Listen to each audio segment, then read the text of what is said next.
Hey, this is Charlotte Pierce and Scott Channel with Face the Book TV. We're deep into our series on book publishing basics. This is our, God, what is this? Is this our second or third one? I think it's our second one, our Second second thrilling episode. Yes. Second thrilling episode. And it's a subject that is near and dear to both of our hearts, building an author platform. And you may or may not know what an author platform is. But the other thing I'd like to mention is that this is a production of Face the Book TV, produced by Pierce Press, and all rights are reserved. But we generally let you, if you contact us, we'll give you permission to republish it with attribution. We're also produce it in collaboration with Independent Publishers of New England. I'm Charlotte Pierce, and this is Scott Channel, who has a successful nonfiction book publishing company and is, like me, on the board of the Independent Publishers of New England. So let's get started, Scott. What are the things that people have to think about when they're when they're publishing a book? I mean, a lot of people don't think about this, in my experience, So. Well, the biggest thing, obviously, is reaching readers. How do you do that? So people have a story, they have a message, they have a cause, they're, teaching people to do things, and you want to reach readers. And, it's funny, thinking about this, I said, gee, what I really want to say, and I think needs to be said, people aren't going to like, because it's so different than what people immediately think of when they write a book and what they're going to do first. But then you saved the show because you came up with this great material from Jane Friedman, no less. Okay. Yeah, she did a workshop for us in January, and she touched on some of this stuff, but a lot of it is over related: email list, website, things like that, things that you're going to be talking about. So you hear that comment. Sometimes knowing what not to do is more important than what to do. And I think when it comes to platforms for first-time authors, that is certainly the case, because as Jane Friedman said, don't get mad at me, all right? Hey, everyone's going to tell you need a platform, and they're right. But if someone tells you got to build a following on social media, they are absolutely wrong. And yet, what do most first-time authors do after going through the trials of fire to write their book? All right, you actually get it out there. They immediately think, I'm gonna do some social media. Right. If I hear another author say, I don't have a website, but I have a Facebook page, I'm gonna, throw ice water on them or something. Yeah, they deserve everything that's not going to happen to them. Okay, because it doesn't reach their readers.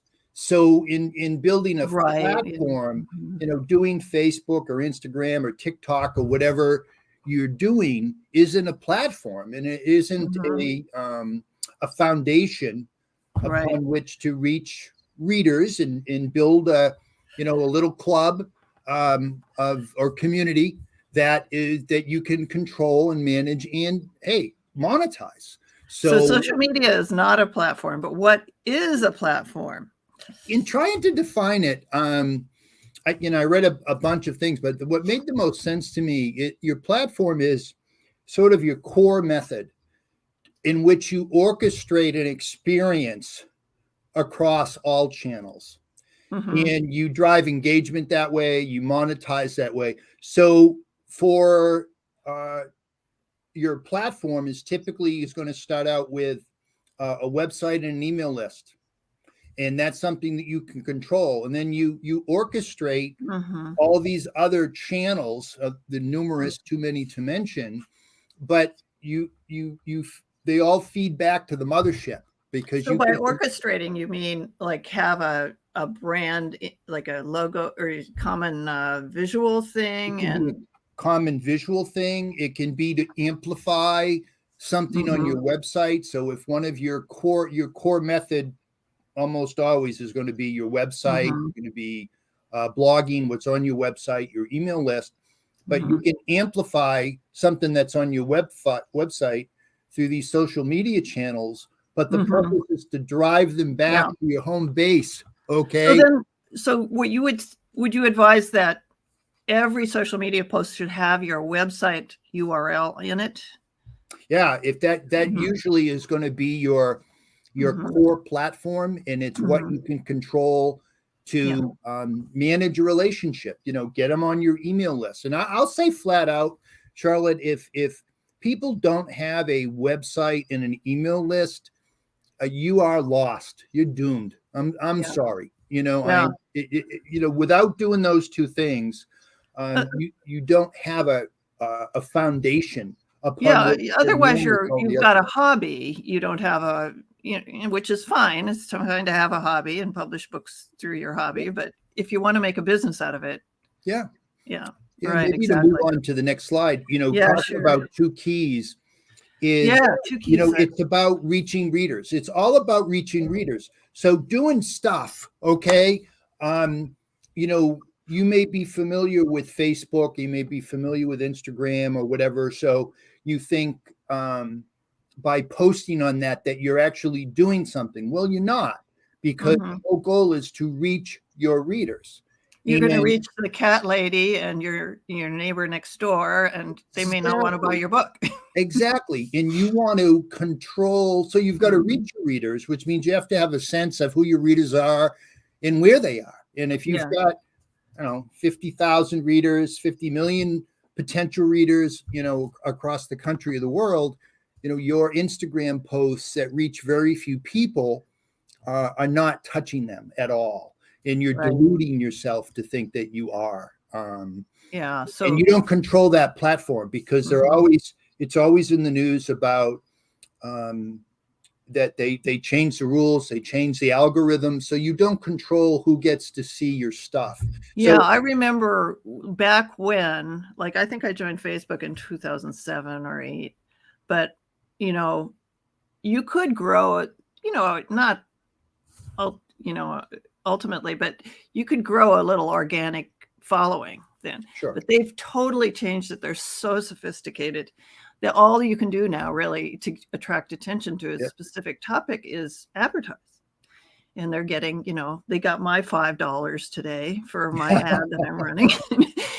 But, there's 3 million people advertising. You're starting to make a little bit of money. And to your point, it's not that they're necessarily bad, but they're good if used in the right spot and in the right way. Well, I know Jane Friedman, speaking of Jane, I don't mean to interrupt you, but please. She has started, as you suggest, with her website, her workshops, her things that are bringing in the revenue and engagement. And she is actually, she's very active on social media, but she didn't start that way, and she doesn't rely on it. It always goes back to her site. And that leads us back even to the next slide. Yeah. I've forgotten how to move, Charlotte. No, I can. Yeah, I should get you on backstage here, and then you can do it. Oh, that's okay.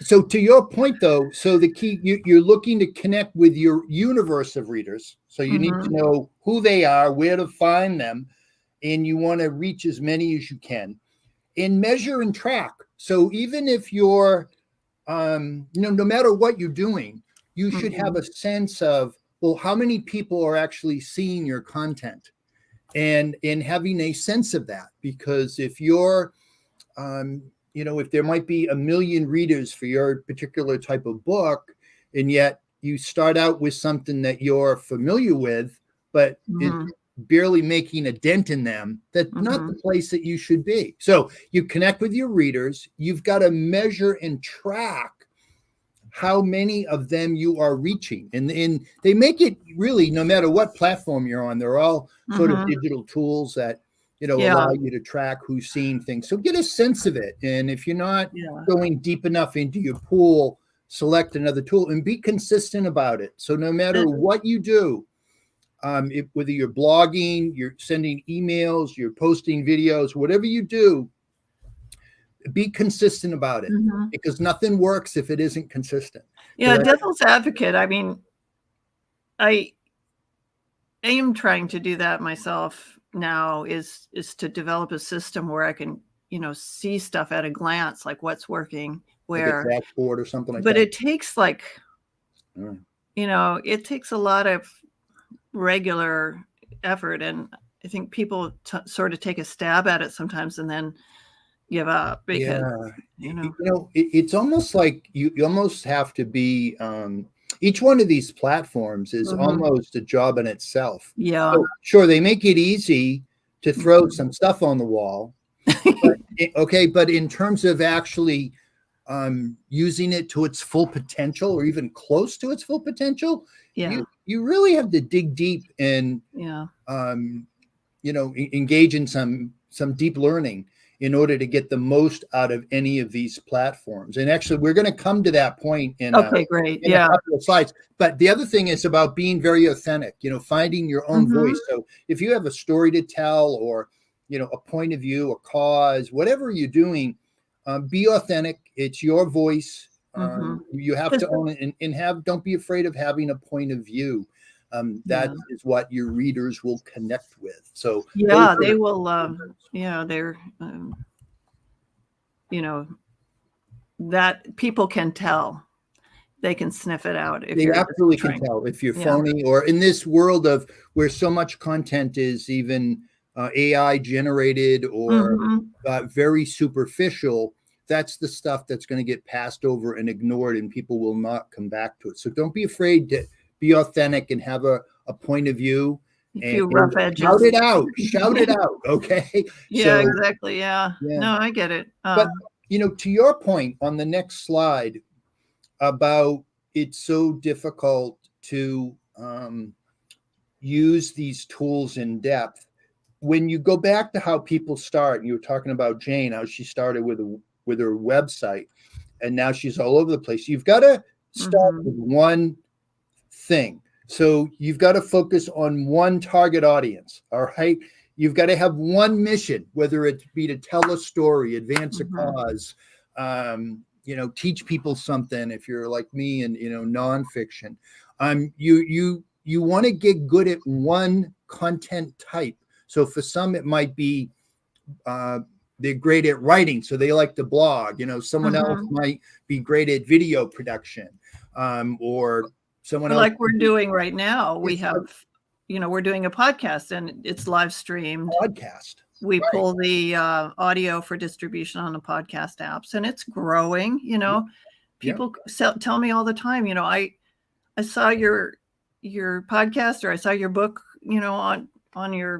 on your podcast, and that can be, not everyone can produce one, but you can, like, as we have an insatiable need for content for this one. So whether it's good or bad, okay. We have an insatiable need. But to use your Jane Friedman example, if you go back on people who have successful platforms today, but if you go back to their beginning, what almost always you're going to find is they started with very few things that they got good at. And they went deep on those things. So target audience, one primary content type. Maybe they just did, YouTube, or maybe they just did podcasts or whatever, but they did it very well and they went deep, and they built their core platform, which almost always is going to be a website with an email list. So when you're starting out, instead of thinking, hey, I'm going to throw 675 things against the wall and I'm doing something, well, you're not. Okay. But by focusing on just a few things in doing them well, that's what sets the foundation. So you're saying a few things. So website, blog, email list. Right. So those are the bedrock. And then there's also innumerable social media platforms, and So, you know, you don't have to do them all. You don't have to do it. In fact, to think that you're going to do them all is a very strategic mistake, because particularly if you're one person, okay, Yeah. you just cannot develop the skill sets to go deep on multiple tactics or multiple tools Exactly. that might be part of your. I kind of stick with Twitter, some Facebook, and Instagram, because Exactly.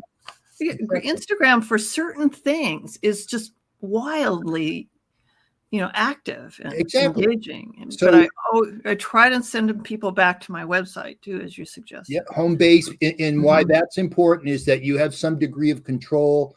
You can make obvious to them things you want them to do. Hey, here's my next book.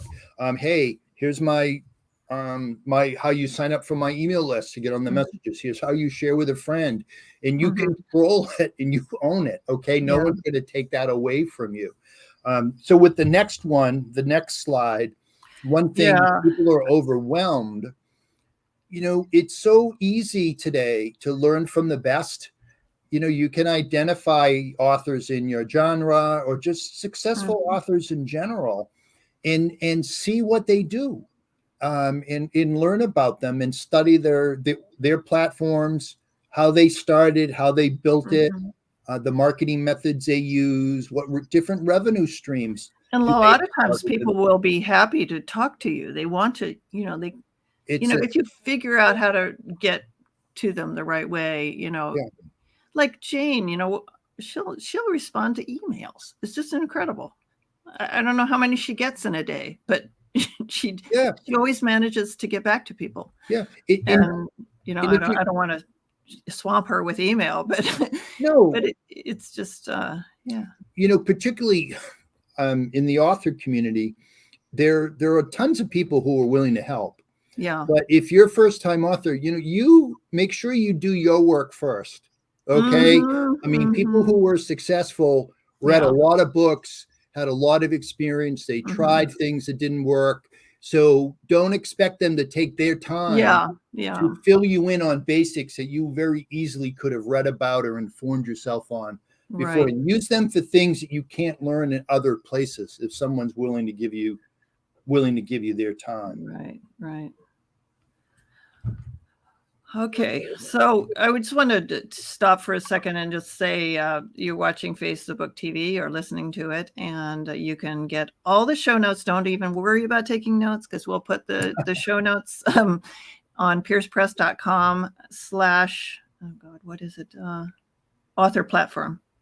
Here it is. There it is. So in any updates, if you want to make comments there, you can, and ask questions of me or Scott or the experts that we know at the Independent Publishers of New England. Yeah. So we've got that done, and you wanted me to go to next slide. What to avoid. Just, you know,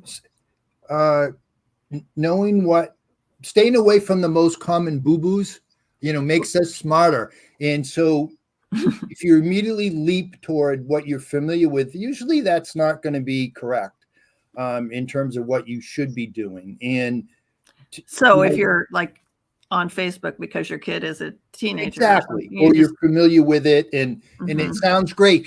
Someone liked me, or all this crap doesn't add up to anything. It's not moving you along the path that you seek to get. Okay. So doing 75 random things and thinking that you're, quote, getting the word out there, you know, in my mind, frankly, getting the word out is code for, I don't know what the hell I'm doing.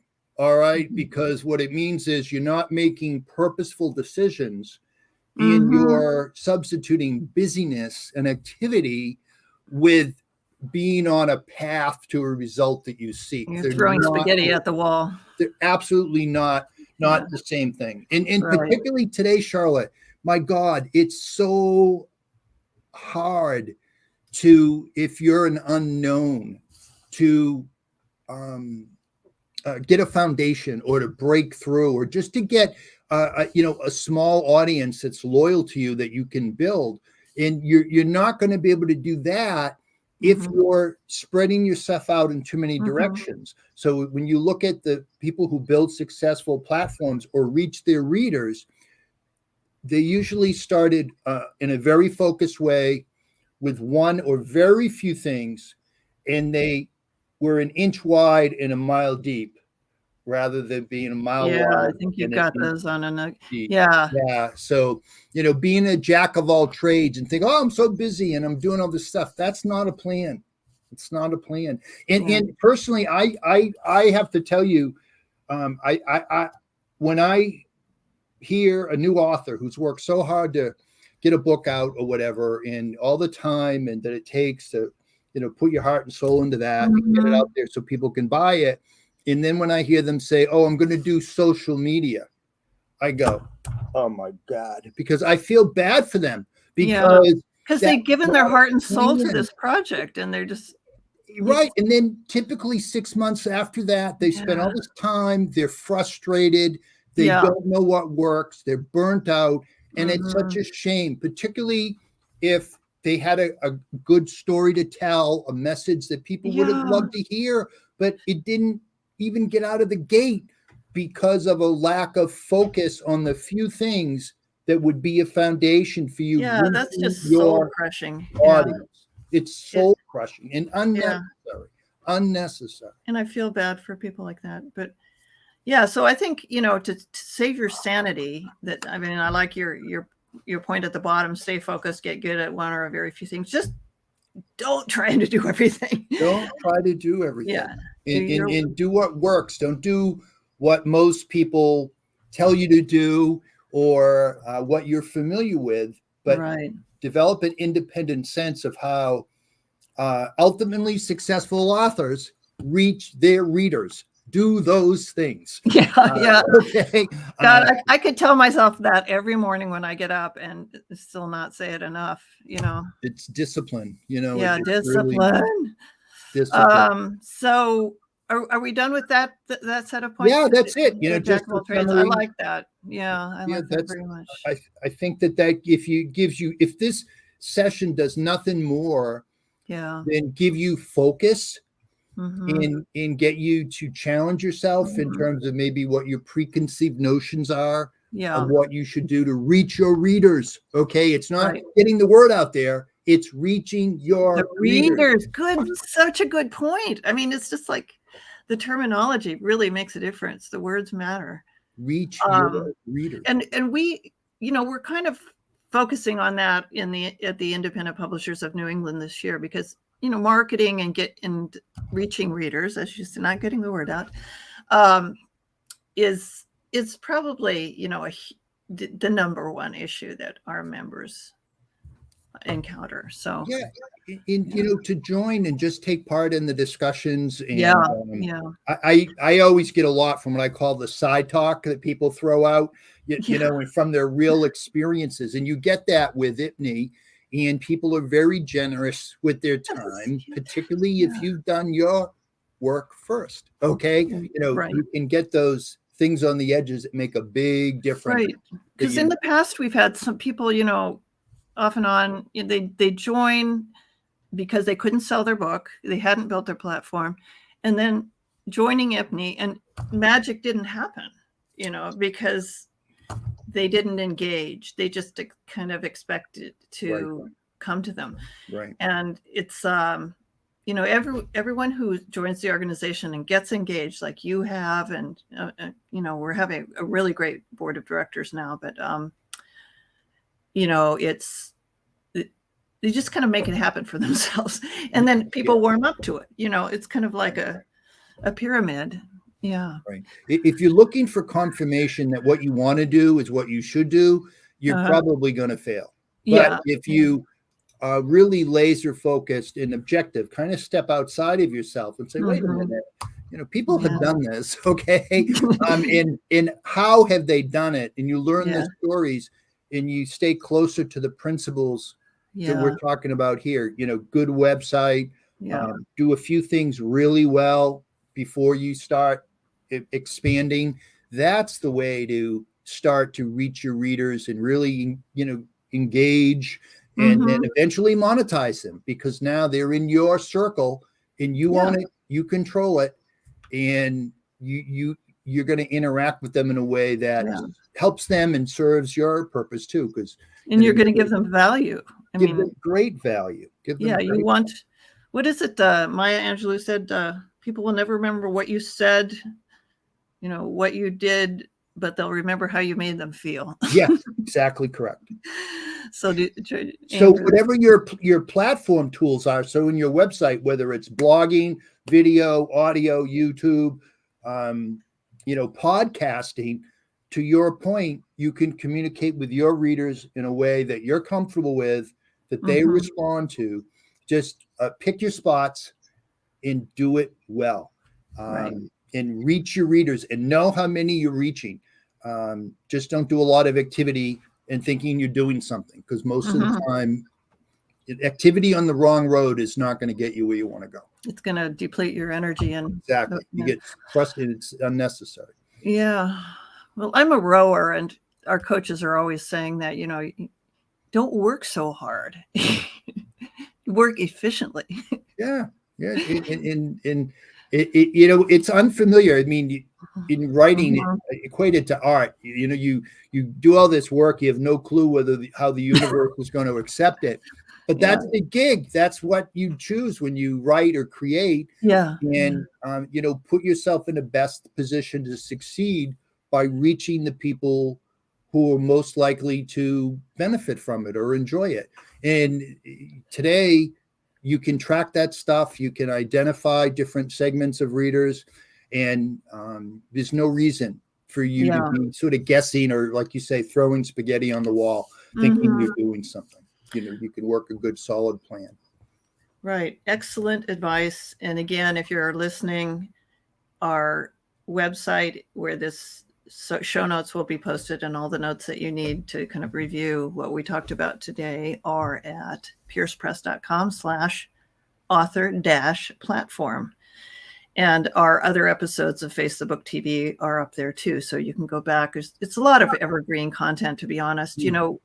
We keep going at some of the same topics in slightly different ways. And, there's a lot of good stuff on there. What else was I going to? Oh, the upcoming. So this series, we started with, nuts and bolts.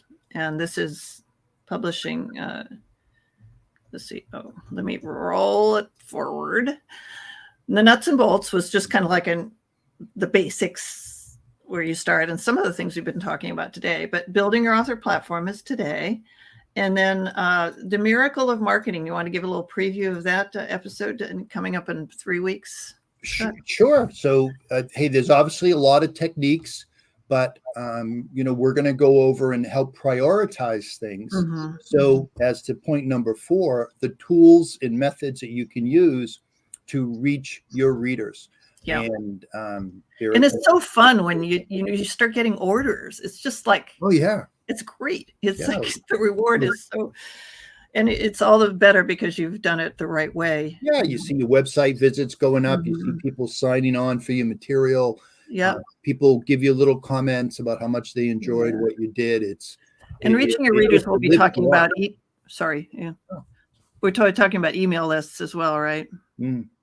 Yeah, because that is another question that our members have. How do I build my email list? How do I do it?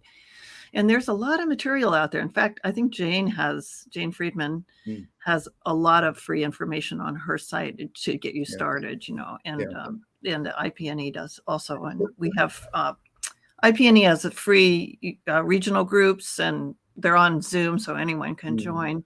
Just come with your questions, and we'll get you. Questions. And don't overcomplicate things, because if you're unfamiliar with it, something like, oh, how do I do an email list? Which one should I use? Seems overwhelming. But if you spend a little time and you focus on it, it's not, okay? And you can get started. So don't overcomplicate things that you're unfamiliar with. Just focus on them, and you can check that box off and move forward. And we'll give you some products and platforms and stuff to get started. I know I started with Constant Contact, and then I went over to MailChimp just because it seemed easier. I don't know. Everyone else was using it that I know, that I respect. So we also have many many good things coming up on Facebook TV this year. We're going to be broadcasting live from Boston Book Festival, New England Independent Booksellers Conference, probably the Library Association, where we're going to be doing a collaborative exhibit.